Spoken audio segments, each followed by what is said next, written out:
오늘 이 시간도 수예배로 함께 모여 하나님 앞에 영광을 돌리게 하심을 감사드리고, 또 이렇게 예배 참석하신 우리 귀한 성도님들, 주께서 말씀을 통해 큰 은혜 주시고 성령께서 우리 모두에게 기름 부으시는 은혜 베풀어 주시기를 바랍니다. 오늘 본문에 보면 예수님이 공생애를 시작하시면서 17절에 있는 말씀처럼 맨 처음 하신 말씀이 회개하라 천국이 가까웠느니라 라는 말씀입니다. 이 말씀으로 이제 공생애의 첫 문을 여셨다, 이제 이렇게 말씀을 드릴 수가 있습니다. 그러니까 우리 주일학교 아이들에게 퀴즈로 낼 만한 그런 대목이 되겠죠. 예수님이 공생애를 시작하시면서 맨 먼저 할 말씀은 마태복음에 의하면 무엇입니까? 이제 이렇게 물으면 이제 아이들이 잃어버리지 않고 잘 기억할 수 있는 말이죠. 회개하라 천국이 가까웠느니라. 이 마태복음뿐만 아니라 마가복음에서도 예수님이 처음 하신 말씀을 기록하고 있는데, 갈릴리에 오셔서 하나님의 복음을 전파하여 가라사대 때가 찼고 하나님 나라가 가까웠으니 회개하고 복음을 믿으라. 예수님의 첫 번째 메시지는 회개와 천국이었습니다. 회개하는 자가 천국에 들어간다. 여기 회개하라 천국이 가까웠느니라, 이 말씀은 예수님이 맨 처음 하신 말씀은 아니죠. 이미 우리가 앞에서 살펴본 것처럼 이 마태복음 3장 1절 2절 우리 한번 앞에 가서 같이 읽습니다. 마태복음 3장 1절 2절 같이 읽습니다. 시작. 그때에 세례 요한이 이르러 유대 광야에서 전파하여 가로되 회개하라 천국이 가까웠느니라 하였으니. 아멘. 자, 회개하라 천국이 가까웠느니라 라는 말은 먼저 한 사람은 누구라고요? 세례 요한. 그리고 이제 그 요한에게 세례를 받으신 예수님이 이 말씀을 하셨는데, 세례 요한과 예수님 두 분 다 첫 번째 그분들이 하시는 말씀이 회개하라 천국이 가까웠느니라 인데, 그러나 세례 요한이 한 회개하라 천국이 가까웠느니라는 말의 의미와 예수님이 말씀하신 회개하라 천국이 가까웠느니라는 말의 의미는 조금 다르다는 것을 알아야 됩니다. 어떻게 다른가? 먼저 세례 요한이 회개하라 천국이 가까웠느니라 라고 말할 때, 이 말은 자신이 증거할 메시아 곧 하나님 나라를 가지고 오실 천국의 주인이신 예수님이 가까이 오고 있으니 회개하라, 그리고 그분을 영접할 준비를 하라, 그 말이 회개하라 천국이 가까웠느니라 라는 표현이었습니다. 그런데 예수님이 세례 요한이 한 말씀을 그대로 받아서 회개하라 천국이 가까웠느니라 이렇게 말씀하시는데, 이 말씀은 이제 예수님이 증거하는 말씀을 듣고 회개하여 예수님이 주시는 구원을 받아 천국으로 들어가라는 천국의 직접 초대의 말씀입니다. 세례 요한은 우리의 구원자가 아니죠. 그러니 그리스도를 소개하는 일은 할 수 있어도 그는 구원을 우리에게 줄 수는 없습니다. 오직 회개하고 자신을 믿음으로 구원을 받아 천국에 갈 수 있다 선언하시고 선포하실 분은 우리 구주 예수님밖에 없는 것이죠. 자, 하나님의 아들 예수님이 오심으로 천국이 우리에게 임한 것입니다. 천국의 주 되신 예수께서 회개하라 천국이 가까웠느니라 이 말씀으로 당신의 백성들을 자신에게로 부르시고 초청하시고 있습니다. 그래서 이 말씀을 듣고 주님께 나와 회개하고 구원 얻는 자들이 있고, 또 오늘 본문 18절로 22절 말씀에 보면 이제 이 천국 복음을 함께 증거할 제자들을 네 사람을 부르는 내용이 나옵니다. 그러니까 이 네 사람의 제자는 주님이 구원하신 첫 번째 구원받은 천국의 백성이 되면서 동시에 천국의 복음을 증거할 일꾼으로 부름을 받은 것이죠. 그러나 먼저는 그들이 예수님의 말씀을 듣고 먼저 구원함을 받았습니다. 구원받지 않고 어떻게 하나님의 일꾼이 되겠습니까? 그런 일은 불가능한 일이죠. 자, 그래서 18절로 22절에 보면 천국의 주인 되신 예수님께서 그 천국 백성 4명을 먼저 부르십니다. 이 마이크의 베이스를 조금 빼세요. 갑자기 소리가 좀 달라졌습니다. 자, 그래서 그 핵심 내용을 보면 예수님이 그들을 보시고 부르시니 그들이 쫓았다는 것입니다. 세 가지 단계. 보시고 부르시니 그들이 쫓았다. 이건 오늘 우리에게도 다 마찬가지죠. 영원전에 주님이 정말 하나님 아버지께서 그리스도 안에서 저와 여러분을 택하셨고 오늘날 우리로 하여금 복음을 듣게 하셨고 복음을 들은 다음에 주님을 쫓는 자들로 저와 여러분을 불러주셨습니다. 누구를 구원하든지 이 구원의 방식은 항상 똑같은 것입니다. 보시고 부르시니 쫓았더라. 자, 구원은 하나님께서 전적으로 행하시는 일이죠. 예수님이 제자들이 예수님을 보고 예수님이 하시는 말씀과 또 예수님의 행하시는 능력 이런 것들을 곰곰이 따져보니 예수님이 메시아임이 틀림이 없다. 그렇게 결론을 내리고 제자들이 예수님을 찾아간 것이 아닌라는 것을 우리가 알 수 있습니다. 만약에 예수님을 사람이 이렇게 열심히 하시는 말씀을 듣고 행하시는 일을 보고 메시아를 알 수 있다면 유대 당국자들, 성경에 정통한 서기관과 바리새인들은 다 예수님을 믿었어야 될 것입니다. 메시아됨의 표적이 너무나 넘쳐났지만 그들이 한결같이 하는 소리가 당신이 메시아이든 밝히 말하소서 언제까지 우리를 의혹해 하겠습니까? 주님이 그때 말씀하셨죠. 내가 너희에게 메시아됨의 표적은 하나밖에 없다. 요나가 3일 동안 물고기 배에 있었던 것이 인자도 그러하리라. 죽었다가 살아나실 부활에 관한 말씀을 하셨죠. 그러니까 하나님께서 은혜 주시지 않고 예수님이 부르시지 않으면 인간의 지각과 의지 이런 걸 통해서 절대로 예수님 믿을 수가 없고 구원받을 수 없다는 사실을 꼭 알아야 됩니다. 사람 모두에게는 하나님께서 영혼을 사모하는 마음을 주셨어요. 이걸 이제 종교의 씨앗이라고 칼빈은 표현을 했는데 이게 세상 모든 사람에게 다 있습니다. 그리스도인뿐만 아니라 믿지 않는 이방인들 또 다른 종교를 찾는 모든 사람들도 그 마음에 있는 종교의 씨앗 때문에 나름대로 신들을 찾아 나서죠. 그러나 하나님이 부르시지 않으면 주님이 부르시지 않으면 성경이 말하는 복음을 깨닫고 구원에 이를 사람은 아무도 없다는 사실을 알아야 됩니다. 그래서 선교지에 가서 선교사님이 예수님 믿고 구원받으세요 그랬더니 어느 분이 알겠다고 당신이 전하는 예수를 내가 믿겠다. 그래서 참 어떻게 그렇게 쉽게 예수님 믿는 사람이 나와서 너무 감사하다. 나중에 그 집을 가봤더니 온갖 우상을 다 갖다 놓고 섬기고 있다는 얘기를 여러분 들어보시지 않았습니까? 이게 다 종교심에 발로해서 저 어려서도 그런 소리 들었어요. 저희 살던 동네에 교회가 처음 생기고 예수님 믿고 구원받으세요 그랬더니 시골 사람들은 대부분 골수 불교 신자가 아니어도 초파일에는 한 번씩 절에 가고 동네에 이렇게 중들이 와서 이렇게 시주하고 다니면 이렇게 쌀도 주고 뭣도 주고 이렇게 다 그렇게 하면서 그냥 교리도 모르면서 불교 신자다 그렇게 하고 살죠.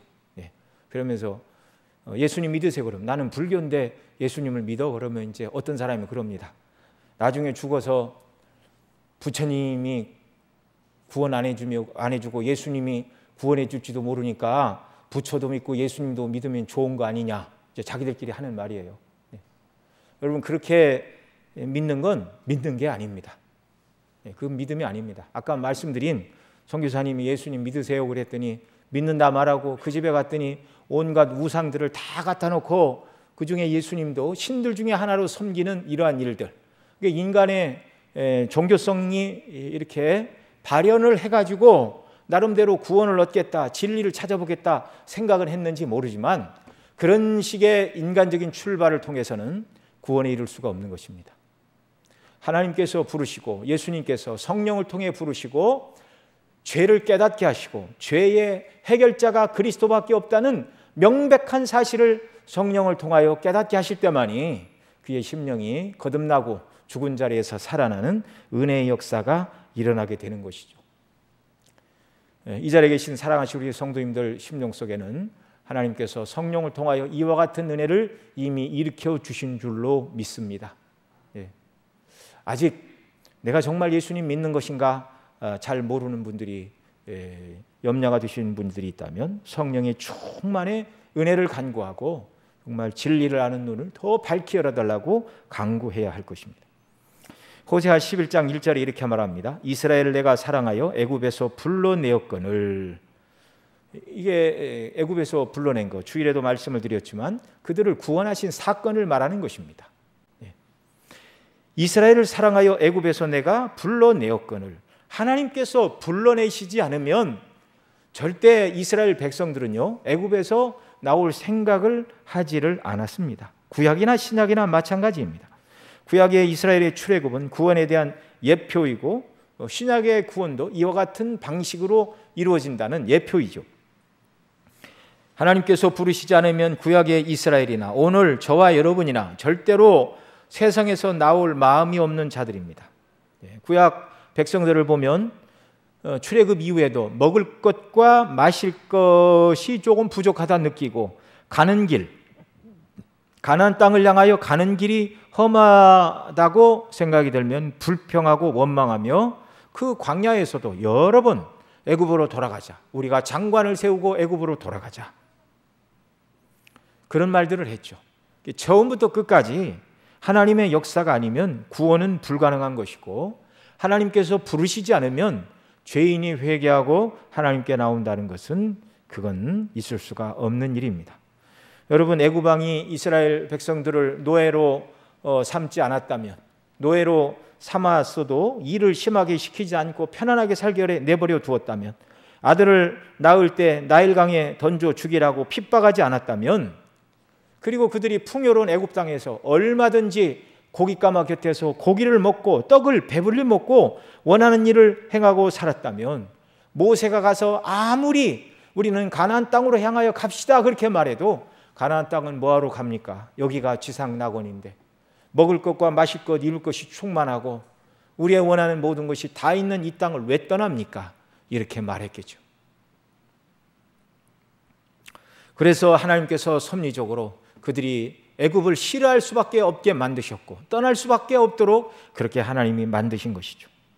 이것은 하나님의 역사가 아니면 죄인은 절대로 세상을 버리고 하나님께로 돌아올 마음 자체를 먹지 않는다는 것을 우리에게 보여주시는 것입니다.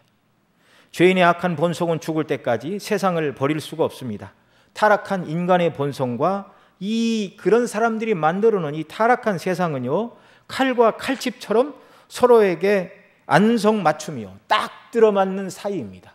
끊을래 끊을 수가 없는 것이죠. 그러나 하나님이 부르시면 세상을 버리고 하나님께로 나아가게 됩니다. 그래서 구원은 처음부터 끝까지 하나님의 행사입니다. 처음 불러내실 때뿐만 아니라 하나님 나라에 들어가실 때까지도 하나님께서 친히 인도하십니다. 이걸 성도의 견인이다 그렇게 말하죠. 출애굽기 13장 21절에 보면 여호와께서 그들 앞에서 이스라엘 백성들을 이끌어내신 다음입니다.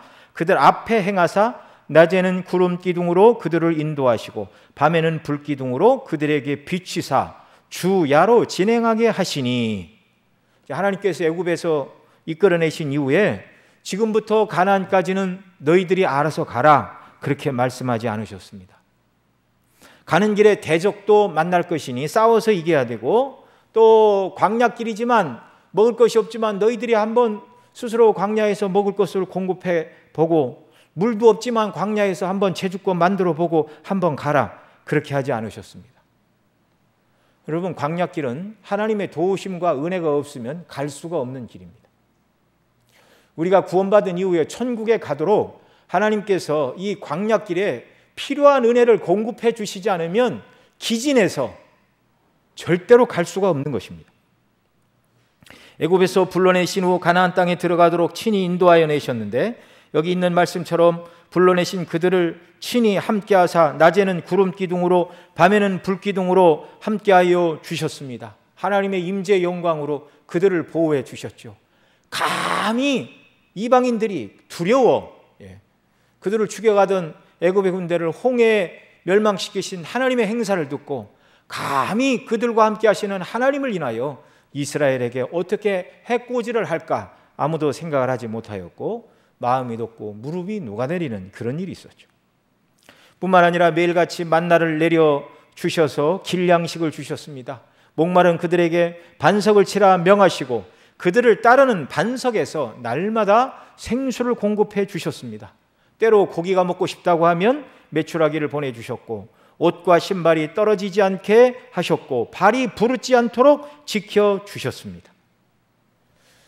죄인들을 불러내 구원하여 주시는 것도 하나님의 은혜의 역사이고 순례길을 살아가는 동안 그 백성들에게 영적인 은혜를 주시고 능력으로 붙들어 주시고 지켜주시고 예수님 닮게 하여 주시고 성화의 삶을 살게 하시고 사명을 감당하는 이 모든 삶, 천국을 소망하며 열심히 달려가도록 힘과 은혜를 능력을 공급하시는 하나님의 은혜로 보호하심을 입고 우리가 천국에까지 들어가게 된다는 말씀입니다.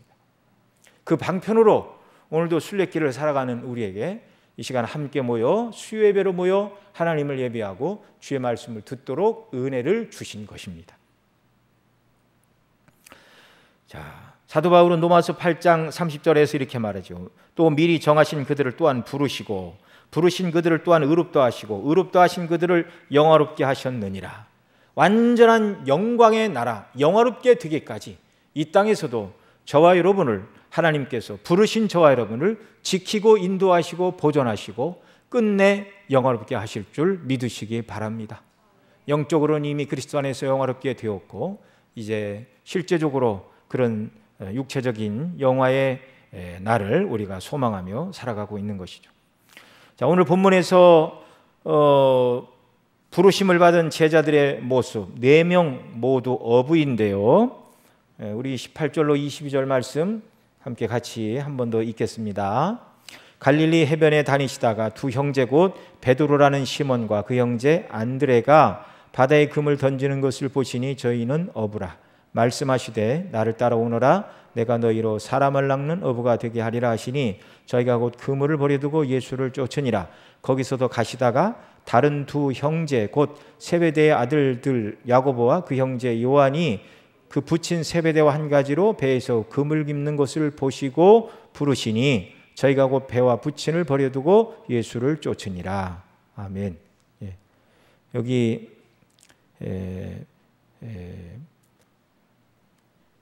야고보와 요한을 부르실 때는 그물 깁는 것을 보고 부르시니라고만 말씀했는데 역시 부르시는 내용도 베드로와 안드레를 부르실 때 하셨던 말씀, 나를 따라오너라. 내가 너희로 사람을 낚는 어부가 되게 하리라. 똑같은 말씀으로 부르신 것이죠. 그러자 그들 모두가 그물과 배와 붙인 모든 것을 다 버려두고 지금 예수님을 따르고 있는 모습을 우리가 보게 됩니다.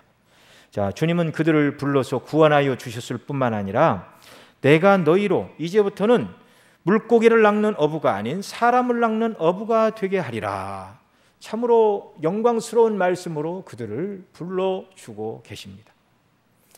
예수님의 제자로 부르심을 받은 자들은 바로 갈릴리 호수, 또 바다라고도 부르죠.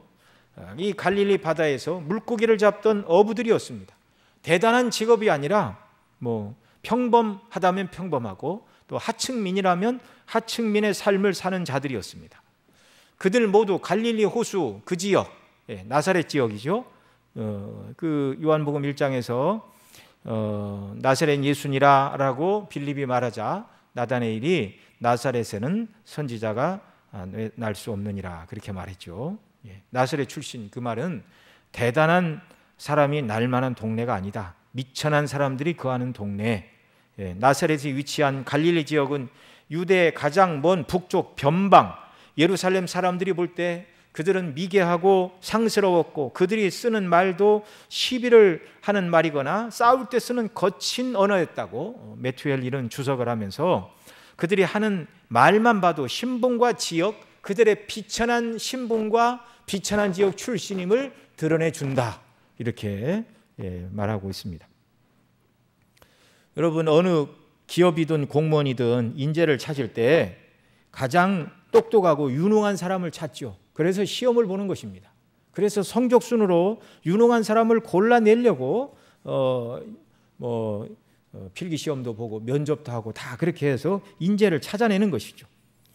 그런데 예수님께서 천국의 일꾼으로 부르시는 이 인재를 부르심에 있어서 정말 공부를 잘하는 사람들이 많은 명문 대학이 즐비한 곳에 좋은 가문의 사람들을 지금 찾아 나서지 않으시고 있다는 말입니다.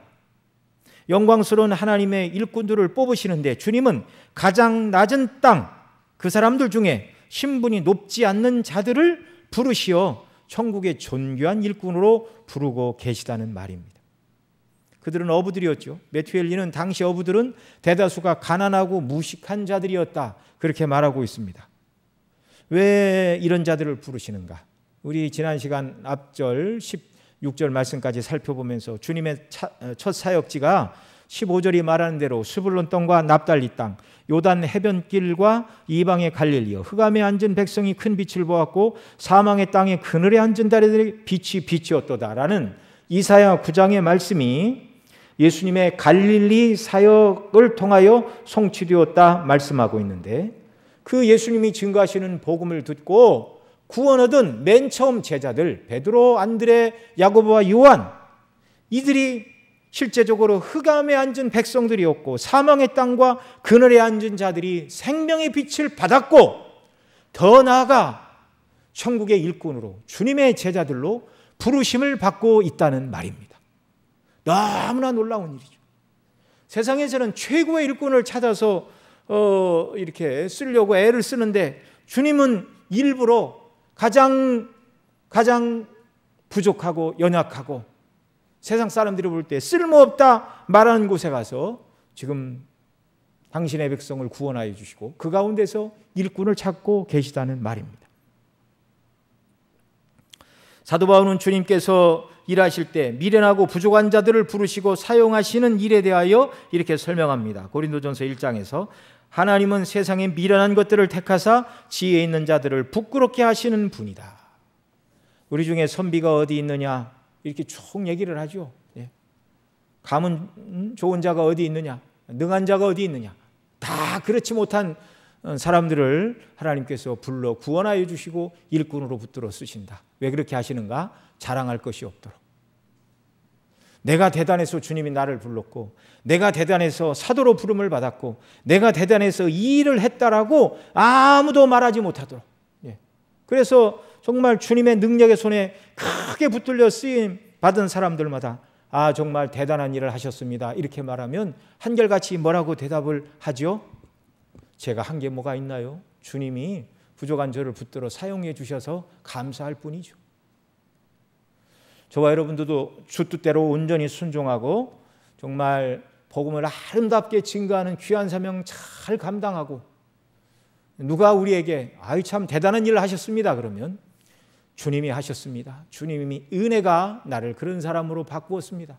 주께서 은혜를 주시지 않았다면 지옥 가야 마땅하고 쓸모없는 인생이었는데 이렇게 존귀한 자로 주의 은혜가 내게 부어졌습니다라고 고백하는 역사가 우리 모두에게 넘쳐나기를 바랍니다.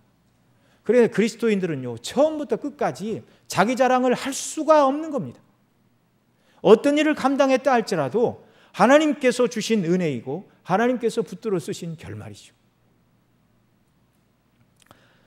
자, 주님의 부르심에 그들은 그물과 배와 부침과 모든 것을 버려두고 예수님을 쫓고 있습니다. 산 물고기를 잡아서 그걸 죽은 고기를 파는 자들이 아니라 이제 죽은 사람들을 복음의 낚시와 그물로 건져 올려 하나님 앞에서 산 자들로 만드는, 죽은 영혼을 살리는 복음을 증거하는, 그들이 죽은 영혼을 살리는 일을 감당한 것은 아니지만 그들이 증거하는 복음의 말씀을 성령께서 역사하심으로 죽은 자를 살리는 성령님의 역사에, 주님의 역사에 함께 일꾼으로 쓰임받는 영광스러운 사람을 낚는 업으로 이들이 부르심을 받았다는 사실입니다. 오늘도 우리가 나가서 예수님 믿으세요, 직장에서 동료들에게 또는 친구와 친지 사이에서 가족 간에 이런 전도의 역사가 일어난다면 여러분, 이것보다 영광스러운 일이 어디가 있습니까? 사람을 낚는 어부의 역할을 감당한다면 이것보다 존귀한 일이 어디 있습니까? 오늘 본문에 나오는 베드로와 그 형제 안드레, 그리고 야고보와 야고보의 형제 요한, 주님이 갈릴리에 찾아가지 않으시고 주님이 그들을 만나지 않으시고 주님이 그들을 불러 구원하여 주시지 않고 그들을 제자로 삼아 주시지 않았다면 한평생 갈릴리 호수에서 물고기나 잡아서 먹고 팔고 그렇게 살다가 죽을 사람들이었는데 예수님의 부르심을 받아 가장 존귀한 주님의 제자가 되었고 주님의 몸된 교회를 세우는 사도의 직임을 감당하는 영광스러운 주님의 제자요 일꾼이 되었습니다. 예수님의 제자로 부름을 받은 오늘 본문의 제자들, 또 모든 주의 일꾼들, 영적인 면에서 사람이 이 땅에서 누릴 수 있는 가장 큰 특권과 축복을 받은 자이다. 이렇게 바꾸어 말해도 틀림이 없습니다. 물론 이 직임이 세상적으로 명예와 권세와 세상을 얻는 것은 아니라 할지라도 영적으로 볼 때 그렇다는 것입니다.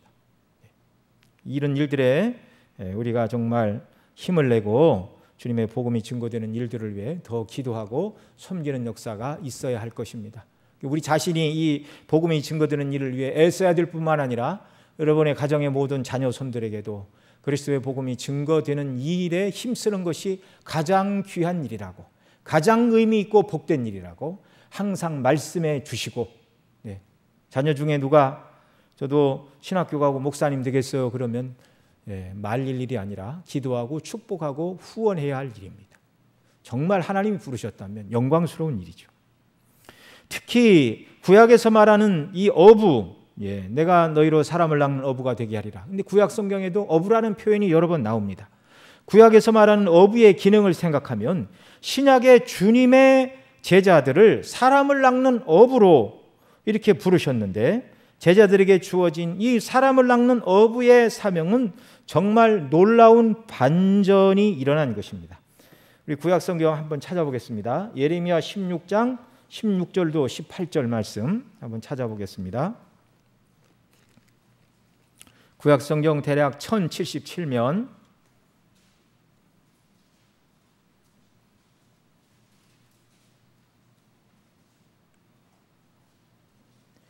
예레미야 16장 16절도 18절 같이 읽습니다. 시작. 여호와께서 가라사대 보라 내가 많은 어부를 불러다가 그들을 낳게 하며 그 위에 많은 포수를 불러다가 그들을 모든 산과 모든 작은 산과 아멸에서 사냥하게 하리니 이는 내 눈이 그들의 행위를 감찰함으로 그들이 내 얼굴 앞에서 숨김을 얻지 못하며 그들의 죄악이 내 목전에서 은폐되지 못함이라.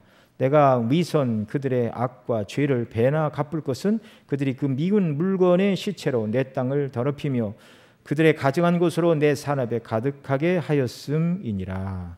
아멘. 이 말씀은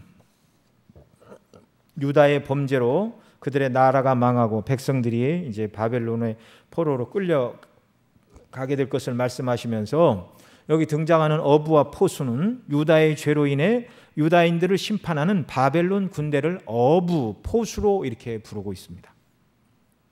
아모스 4장 1절에 보면 주 여호와께서 자기의 거룩함을 가리켜 맹세하시되 때가 너희에게 임할지라 사람이 갈고리로 너희를 끌어가며 낚시로 너희 남은 자를 그리하리라.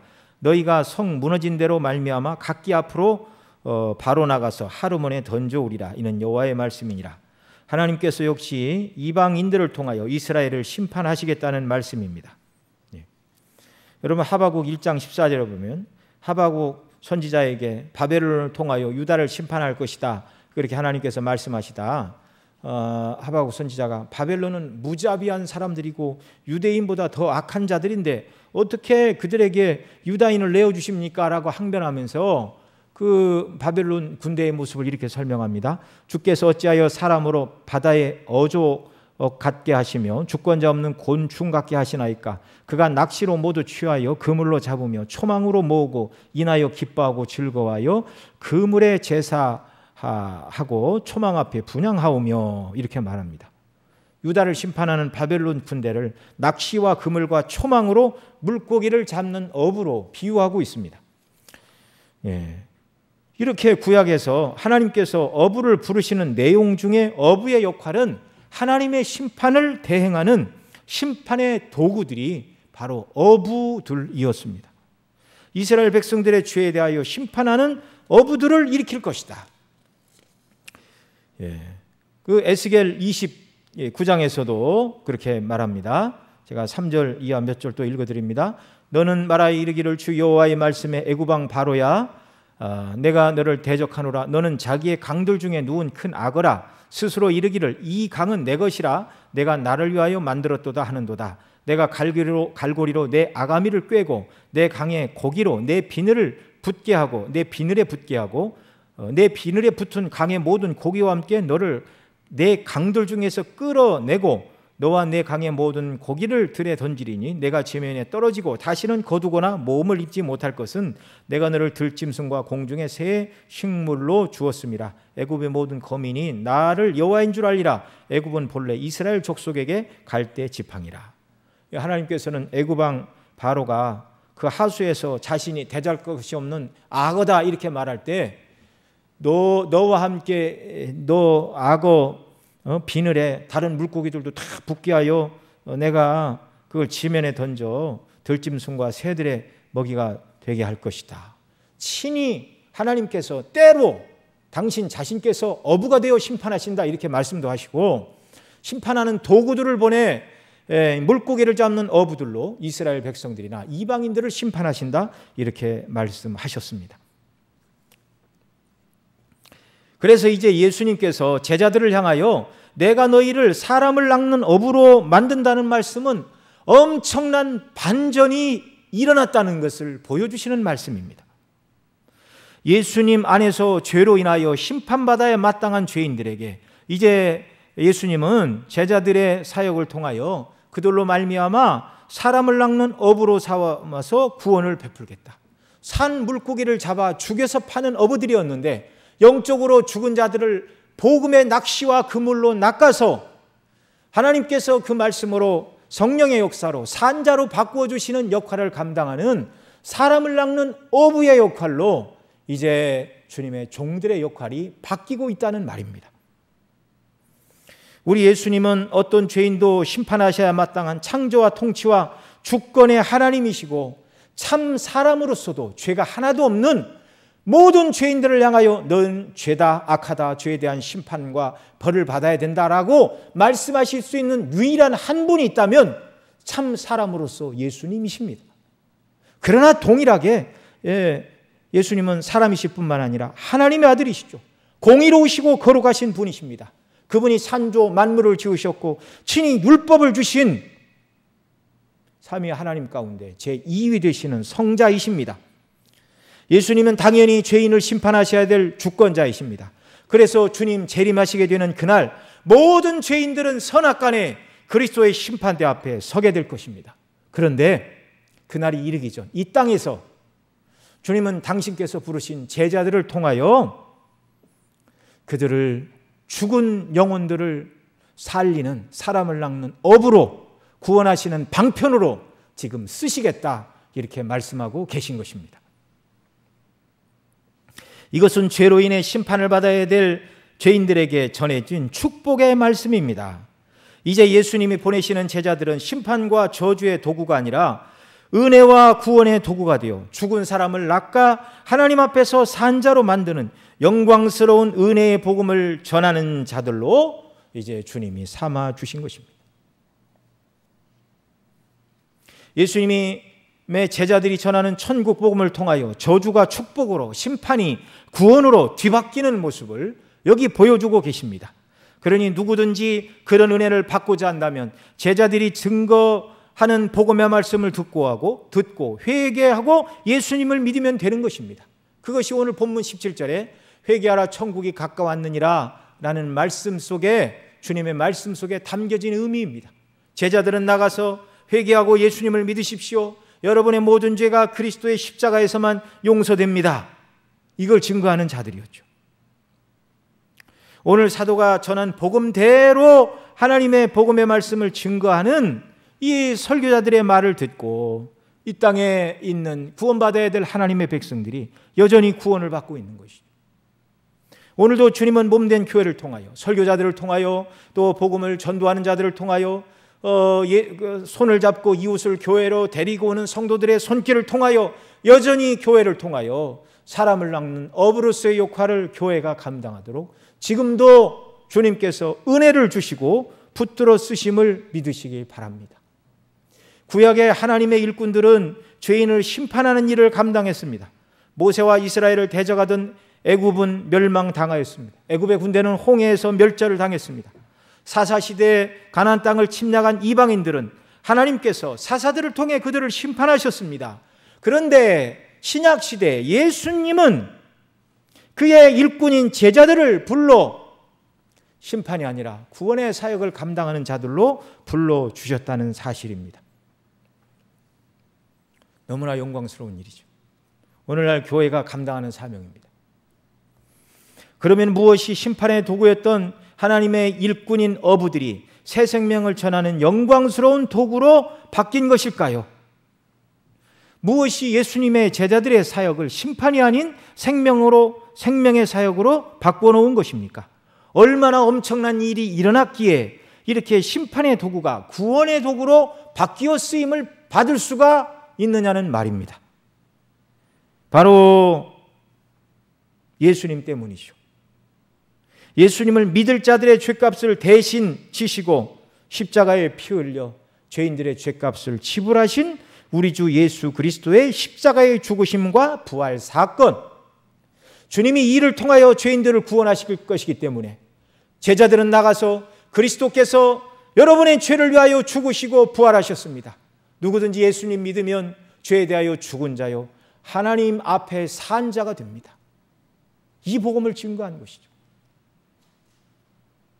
그래서 사도들이 전하는 예수 그리스도의 죽으심과 부활하심이 나를 구원하시는 대속의 은혜임을 믿는 모든 자들이 영적으로 죽은 자리에서 살아나 천국 백성이 되는 것입니다. 너희는 사람을 낚는 어부가 되리라. 제자들에게 주신 어부, 낚싯대, 그물, 복음의 낚싯대, 복음의 그물이죠. 그리스도의 죽으심과 부활하심을 증거함으로 말미암아 영혼들을 낚아, 이 말씀을 증거할 때 성령께서 역사하시는 것이죠. 영광스러운 직임으로 붙들려 쓰임받는 놀라운 은혜의 역사가 사도시대부터 지금껏 계속되고 있습니다. 주님의 죽으심과 부활 사건으로 그를 믿는 자들이 회개하고 천국 백성들이 되기를 소원하는 모든 자들, 우리 주님은 죽음에서 낚아 올려 영생으로 들어가는 은혜를 주시겠다는 것입니다.